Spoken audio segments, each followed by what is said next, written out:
सध्या आम्ही तेमवाडा मोर्जी समुद्र किनारी भागात आहोत आणि या ठिकाणी कासव संवर्धन मोहीम मोठ्या प्रमाणात 1997 सालापासून राबवली जाते आणि 2000 साली ज्यावेळी मुख्यमंत्री म्हणून मनोहर पर्रीकर होते त्यांनी समुद्राच्या किनारी भागात 500 चौरस मीटर जमीन कासव संवर्धन मोहिमेसाठी राखून ठेवली होती आणि त्या ठिकाणी ज्या परिसरात अंडी कासवं घालायची ती अंडी आणून या ठिकाणी सुरक्षित स्थळी ठेवण्याचं काम वन्य विभागाचे कर्मचारी करत असे।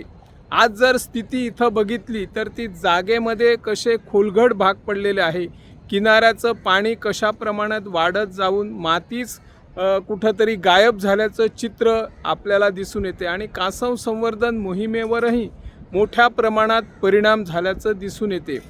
या ठिकाणी आपल्याला एक समुद्रात मोठ्या प्रकारे यंत्र दिसत आहे, ड्रेजिंग करणारं यंत्र।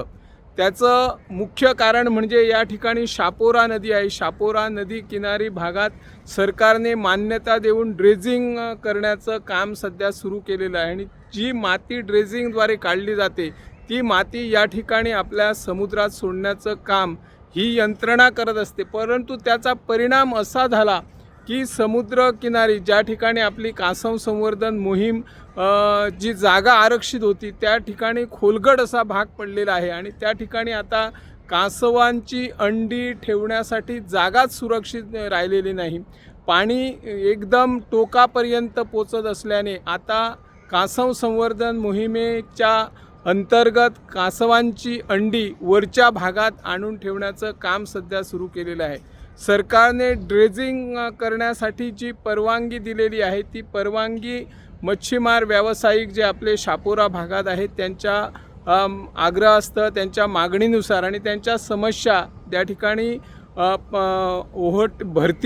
ओहोटीच्या वेळी पाणी जरा कमी असल्यामुळे जे लॉर्च असतात, जी लॉची असतात, बोटी असतात, ते बोटी मच्छीमारांच्या व्यवस्थित जाता येत नाही म्हणून तो भाग खोलगट करण्याचं काम सध्या ड्रेजिंगद्वारे केलं जातं। परंतु त्याचा परिणाम जी ड्रेजिंग केलेली माती असते ती माती या समुद्रात सोडण्याचं काम सध्या आपल्याला या चित्रीकरणाद्वारे दिसून येत आहे। त्याचे परिणाम या ठिकाणी आपल्याला किनाऱ्यावर जर लक्ष मारलं तर किनारा अस्वच्छ वाटत आहे आणि किनाऱ्यावर जरा खोलगट भाग झालेला आहे, कुठं पाणी साचलेले आपल्याला दिसून येते आणि त्याचा परिणाम या आपल्या कासव संवर्धन मोहिमेवर झाल्याचंही चित्र दिसून येते।